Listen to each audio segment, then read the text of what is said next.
Hey friend, in this video we are going to talk about how small changes can actually make big differences when it comes to chord progressions. And you don't have to do things super radical, and you don't even necessarily have to look for really unconventional chord progressions when it comes to sort of the number system. So for example, you can have a 1-5-4 progression that actually has some intrigue and doesn't sound super boring just by changing up the nature of some of those chords, by making it so that they're not just straight up triads, and especially if they're not straight up triads in root position. So in this video, we're quickly going to take a short chord progression. It's just 1-5-4. That's all it is. It's in the key of C major. So it is C major, G major, and then F major. And we're going to just spice it up a little bit to make it more interesting. So let's take a listen at what we have to start.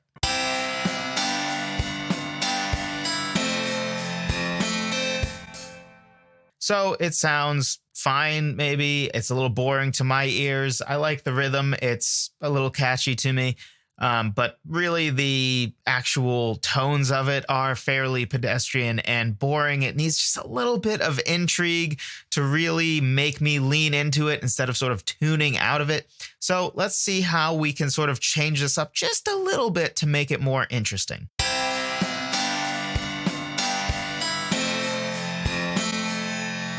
So the first thing I really hear is that I want to add some tension to that second chord, because the first chord is really just root C major, and the second chord is also basically root G major.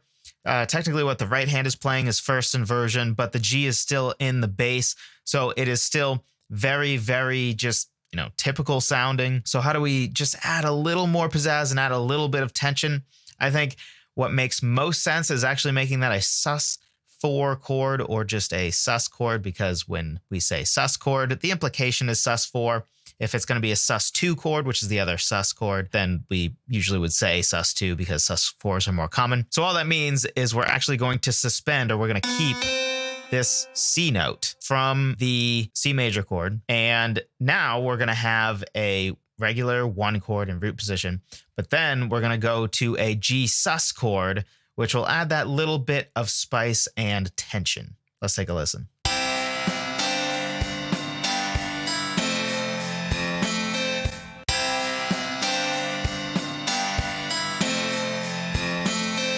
Okay, so now that second chord sounds much more right to me. It has a little intrigue. I do still want that bass part moving down to the G. I like that part. And now we have just a little added tension by suspending that C note and getting a sus4 chord, which if you're wondering how we know it's a sus4 chord, if you don't know what that means or what a sus chord is, basically just a regular G major chord would look like a G and then a B and then a D, which is what we had here before, but we moved that B up to a C. So maybe a better way to visualize it is normally this would have been our G major chord, and we have it not in root position. We have it in first inversion, which moves the G up here. And then we got rid of this third, this B, and instead replace it with a fourth, which is a C.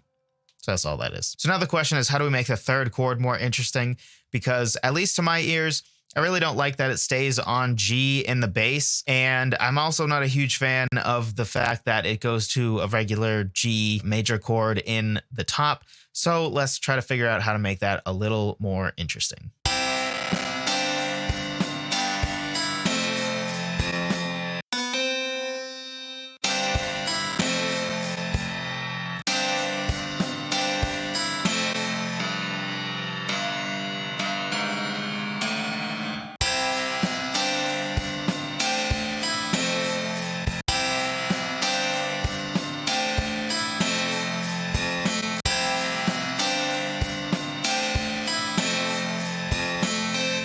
Okay, so this makes it sound much more interesting to me. What we're actually doing is we're actually keeping the same chord in our right hand. We're keeping that G sus form in our right hand, but we actually changed that bass note to an A, and of course it's still in octaves. So really what we did, in my opinion, and there's different ways to read this chord, but because we have A in the bass and A is really what's featured, it's basically like having this chord which this chord could be read several different ways, but I see it sort of as primarily an A chord because that A in the bass is so pronounced that it feels to me like it is mostly an A chord at this point. So I guess you could see it as a minor chord because it has the A in the C. It's not C sharp, so we know it's A minor primarily. We actually don't have the fifth in this chord. There is no E, or at least not until here there is an E, then the E comes in. So until then, it's effectively an A minor add 4 because we have this fourth that's really from this G chord in the D. And we also have a seventh. So we have an A minor seventh chord, but instead of having the E for the most part, we actually have that added 4, and we don't actually play the E until towards the end. There'd be different ways to analyze this. That's at least the way I see it, thinking of it now.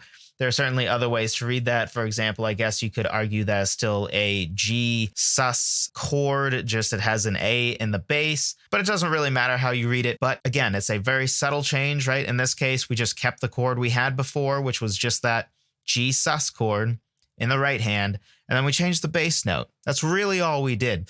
And now it might look like a fancy chord when it's written on a chord sheet, because if we take what I said, it's an A minor seventh chord that has an added 4. So A minor 7, add 4.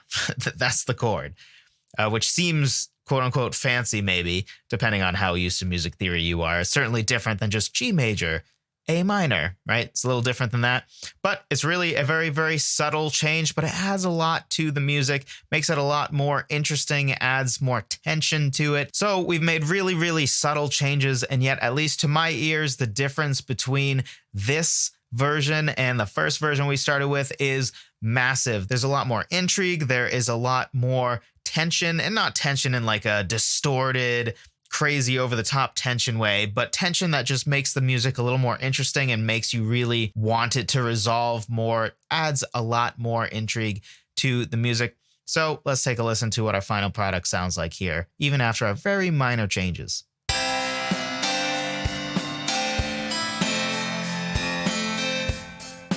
Now let's compare it to what our original version was.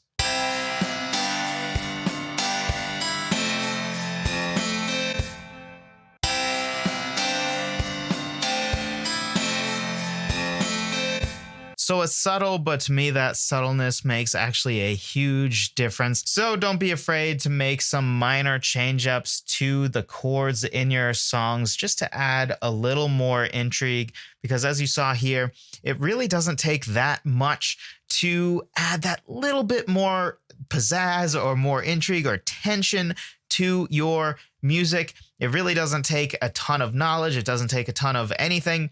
You can make your chord progressions that little bit more interesting, which if you do that on all levels, right, you make your chord progressions a little bit more interesting. You make your melody a little bit more interesting. You make your lyrics a little bit more interesting. If you pile those things on top of each other, then you get an awesome result because you keep stacking all these seemingly minor improvements, but a lot of times what big improvements are is just a stack of minor improvements. So highly recommend you try out some of this. Try changing what your bass note is, try changing the nature of your chord, try something other than just a basic major or minor triad. Of course, we ended up having an add 4 and a seventh in this example, as well as a sus. So just adding a little bit of that type of color can really add a lot to your music. So thank you for watching. And if you found this helpful, you'll probably also find my free guide on the 4 pillars of music theory that I think every songwriter needs to know. We said some things in this video that if they didn't make sense to you, it's probably because you don't understand these 4 pillars. The 4 pillars are really intervals, also keys, chords, and chord progressions, and understanding chords sort of from the point of view of a 1 chord versus a 5 chord or a minor 3 chord and all that sort of stuff. So if you want to understand that and understand the music theory that went behind some of these decisions that I made in this video, and you want to be able to understand that other than just like, oh, he moved some notes around and it got more spicy sounding, or it got more tension filled, or it just got a little bit more interesting, then be sure to check that out. Link will be in the description. Thank you so much for watching. I appreciate every single one of you, and I'll talk to you in the next one.